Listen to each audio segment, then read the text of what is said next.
Hello, I'm Sebastian Andrew, and today I'm going to talk to you about limits, or hopefully not having any.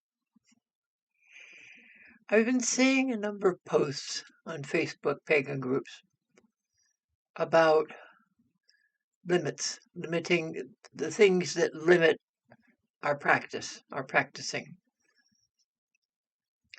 And one thing that has come up a number of times is the thought that if you are obsessed with one thing, you cannot manifest another.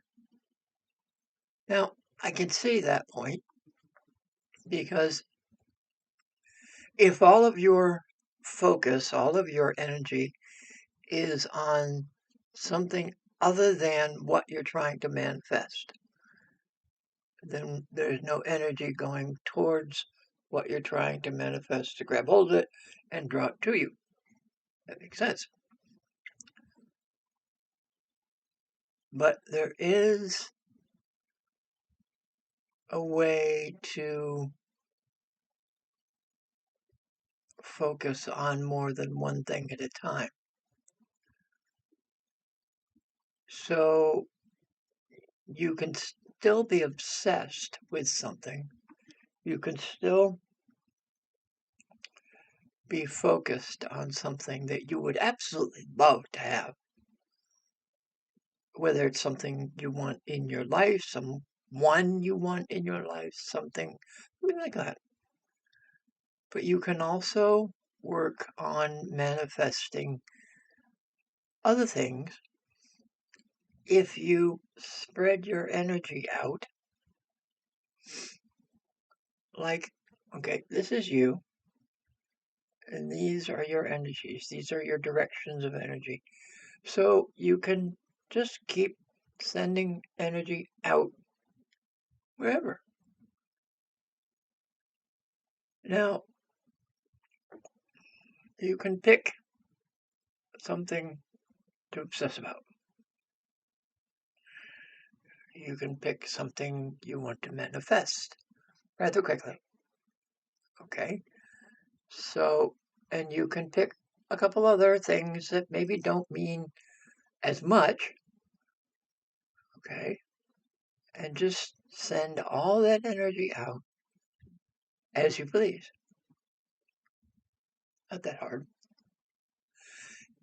And one of those five, well, 1, 2, 3, three of those five very usually will come about. Because another one of the secrets of practicing, doing the magic, is to lay the spell, create the spell, send it out, and then forget about it. So you sent 5 zings of energy out into the world, into the universe. Yet you're obsessing on one and focused on manifesting another. So there's these 3. That energy goes out. That energy does what it's supposed to. And that comes to you. That manifests. So, where's the limit? There is one. Doesn't need to be one. I've mentioned in another video, I think, or 2 or 3, about how people other than us have decided that they get to decide how we work, how we practice, how we believe. Why? Well, first off, one, why do they think they know better than we do? And why do we listen to them? Think about it. You have your own path, your own choice, your own way. Follow it. Believe in it. Believe in yourself. Borrow a line from Disney, keep moving forward. Or left, or right, or up, or down, or in a spiral, however you want to move. But it's your choice, your way, your path. Change paths. You want to change paths? Go ahead. Want to bounce from path to path, Go for it. Gets a little confusing at times, but that's the way I do things. Of course, I'm confused. I'm also insane, so I know you can't have any.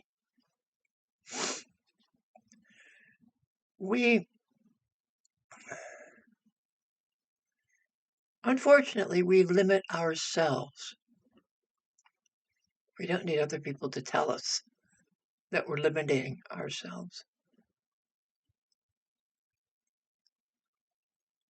When we start to listen to other people's ideas of how things should be done, that's the limit. We are letting other people define where the ceiling is, where the sky begins, where the veil begins, where the other realm begins, where the astral begins, where the ether begins. Why? Why do we listen to other people when we are fully capable of finding these things out ourselves?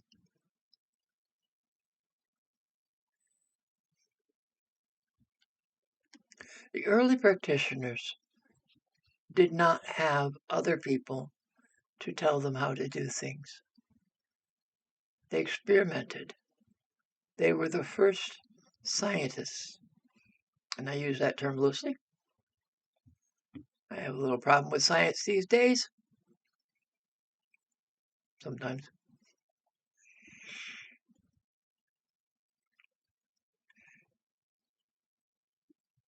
They experimented. They tried different ways, different things, different directions until they succeeded. And yes, they may have written things down. They may have written their ideas down. And you can try their ideas. You can try their directions. But there is no reason that you need to stick to that. Keep trying. Keep experimenting. Keep reaching. The sky is not the limit. The stars are not the limit.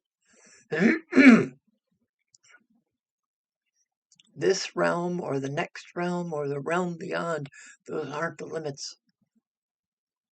There is no limit to what you can do. There is no limit to what you can become. And even if by some miracle, and I'm not saying miracles don't happen, I know they do. If by some miracle you become a deity,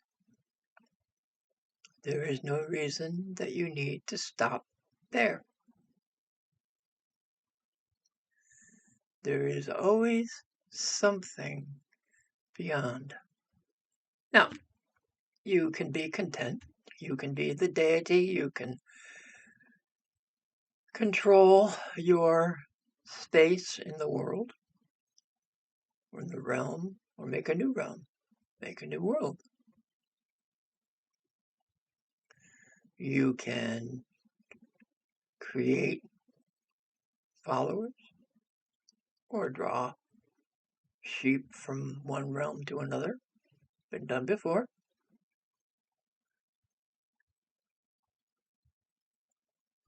There's no reason that you need to stop there. As I was saying, though, you can be content. You can stay in your realm, stay in your world, stay in your godhood. But if you get bored, keep moving forward, or left, or right, or up, or down. Keep moving. Keep trying. Keep looking. I would love to be a deity. I really would. That's a goal of mine, ours.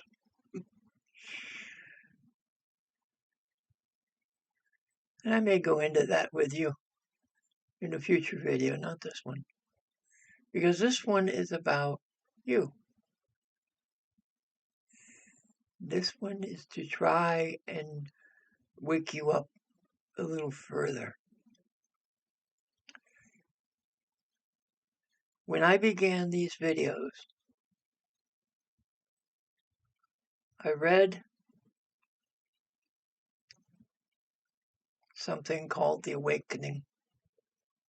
Call it a manifesto, call it a declaration, call it whatever you like. One of the first lines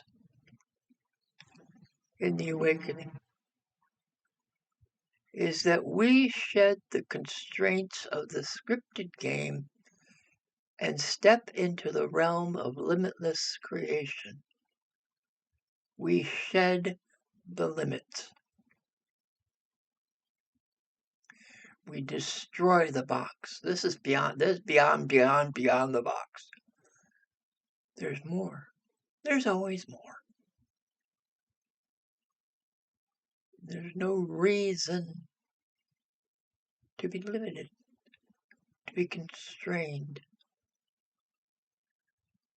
No longer confined by the goals set by society or the limited narratives we once believed, we embrace our role as architects of existence.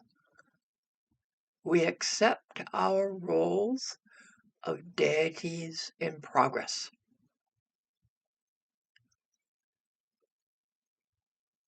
That can be a goal. What kind of deity do you want to be?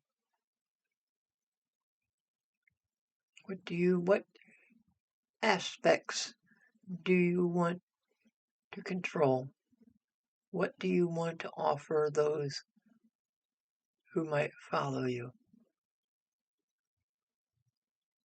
What do you want to give? Because I'm not saying that deity has to be giving.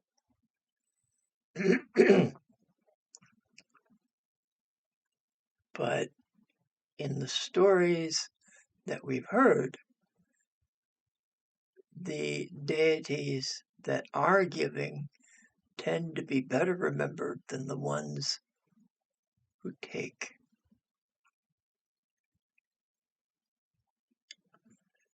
We dare to dream the impossible, to defy the boundaries that once held us captive.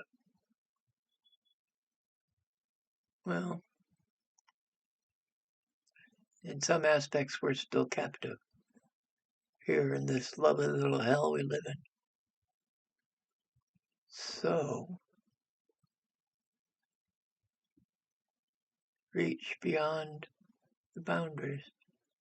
Reach beyond the edges of your world. Reach beyond the edges of your thought.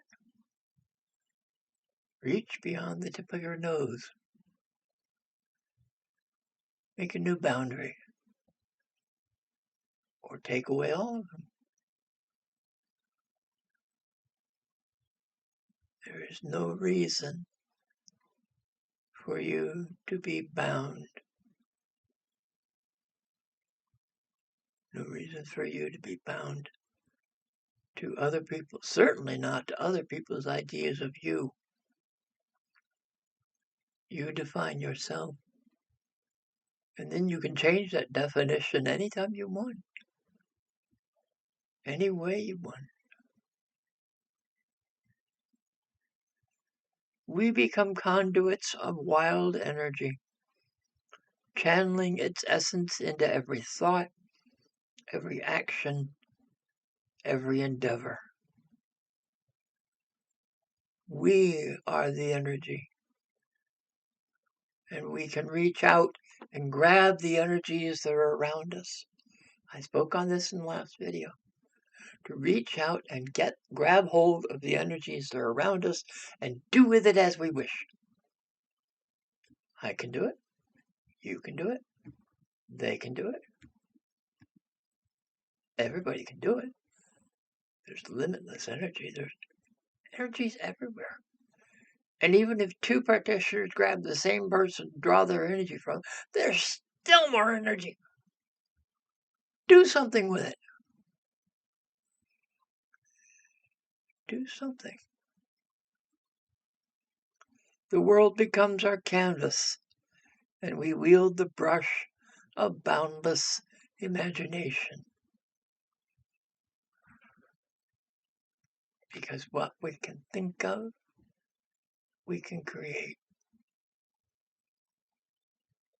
Imagine that. It's my favorite line. Imagine that.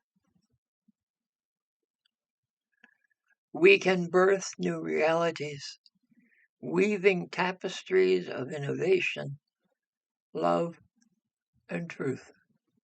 Like I said, the good gods are the ones that are best remembered. Which makes you kind of wonder that those deities that are labeled as bad, why are they ones that are remembered most? Could it be that because they are remembered, because when it comes down to it, what they offer is actually better than those who say they are evil? Imagine that. Think about that.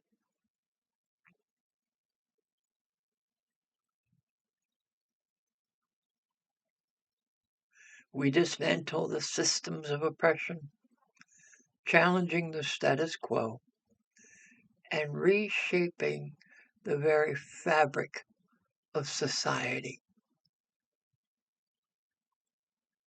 Time to change the world.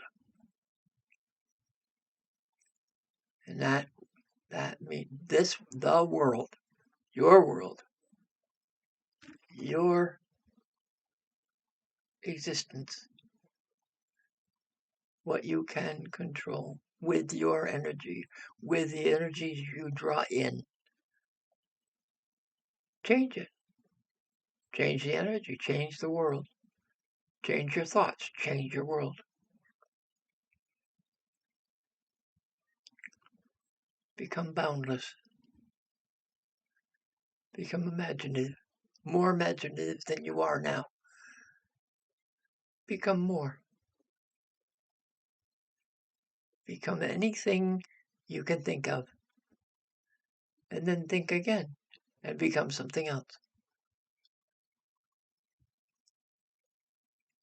I started thinking about something.